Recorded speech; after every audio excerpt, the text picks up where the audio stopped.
So you're saying that strawberries are healthy, and so that you can't really say that a particular food item is healthy or unhealthy. What makes you healthy is the combination of what you eat in the whole day, and it's for an extended period of time. So even if you eat, you have a good diet for one day, that is not going to make you healthy or unhealthy because it's for an extended period of time.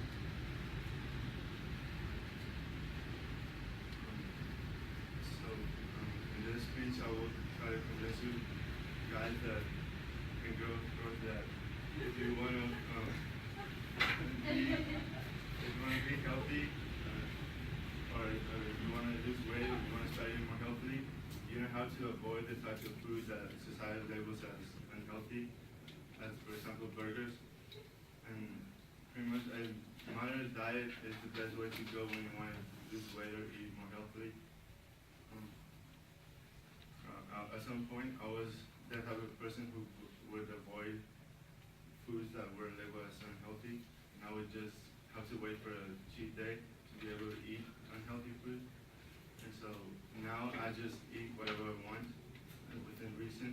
And so I'm trying to persuade you that the best way to go when it comes to eating is having moderation and not restricting yourself.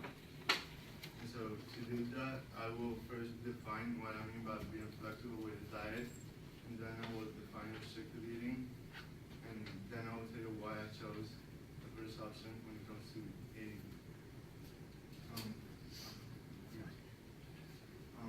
So to define moderate and flexible eating, it pretty much means that you can eat whatever you want unless you're allergic to that food, or you are diabetic, or you have some other medical condition.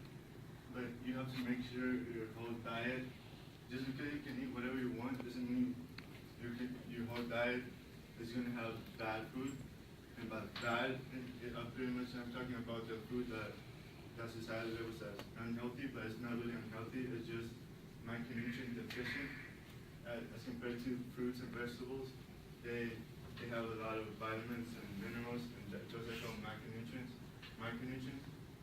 And so you have to make sure your whole diet doesn't consist of micronutrient deficient foods, and that you're not consuming an unreasonable amount of calories.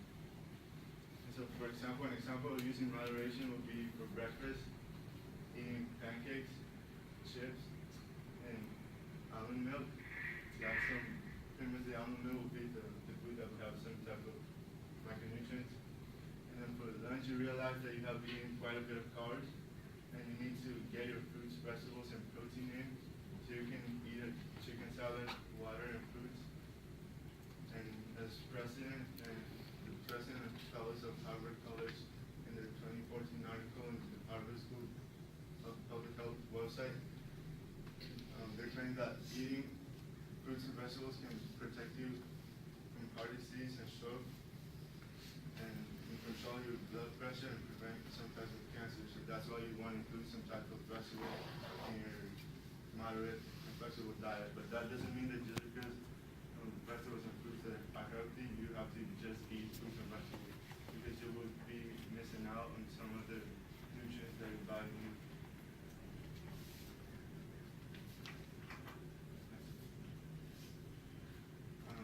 Then to continue for dinner, if you want some pizza, you can go ahead and eat 2 or even 3 slices of pizza with some more fruits and vegetables if you're not full, or if you want. And you can also drink Diet Coke or water. So essentially, you can eat a combination of micronutrient dense or healthy foods and not so nutritious and healthy foods, as long as you are not going way over your calories, and your diet still contains a lot of nutritious food. The other type of looking at your eating, the other approach would be restrictive eating. That's the one I'm against. And so you limit yourself to only eating certain foods. For example, becoming a vegetarian or a vegan. And the website Pursuasive, in its article claims that vegetarians and vegans do not eat meat. However, vegans choose not to consume anything which comes from animals, including dairy products and eggs and honey. So these people want to have the perfect diet and perfect health, while perfection is not achievable. So that's why you shouldn't restrict yourself and limit yourself to the so-called healthy foods, because you can't have the perfect health or the perfect diet. So Diana Kelly claims in her article that you can successfully lose weight and keep it off without dieting perfectly and trying to follow a plan to the letter. And although it's not always about losing weight, some people don't want to lose weight. I'm not concerned with losing weight, just want to eat. So that also applies. You don't have to eat perfectly.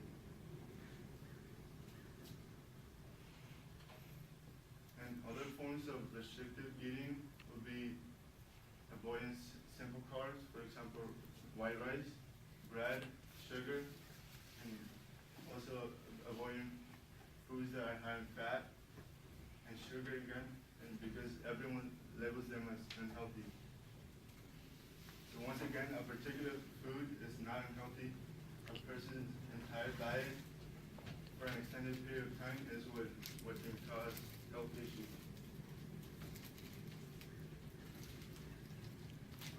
So the best way to go is moderate and flexible eating rather than restricting yourself, because you do not have to deprive yourself from the foods you like. And a diet is a lifestyle. You have to enjoy it, and it shouldn't be temporary. And when you choose a moderate and flexible diet, you can eat with friends and family and go to restaurants without having to look for a vegan or vegetarian restaurant and eating different food from what other people are eating. And so some people might want to choose becoming a vegetarian or a vegan because they claim that it's going to make them healthier. And so choosing this diet rather than becoming a vegetarian won't make you healthy as long as you're using moderation and common sense. And foods that are labeled as unhealthy are not really unhealthy. As I said before, I think I've said that like 3 times already. So people should enjoy their lives and not try to have the perfect diet and perfect health, because that's unaccomplishable even when being a vegan or vegetarian. So I define flexible eating and using moderation, and also define restricting yourself by becoming a vegetarian or a vegan or avoiding the so-called unhealthy foods. And I concluded by explaining why I think moderation is the way to go. And so now I want to conclude by saying that if you want to enjoy your life and enjoy your food, just use moderation and common sense and be flexible with your diet and eat whatever you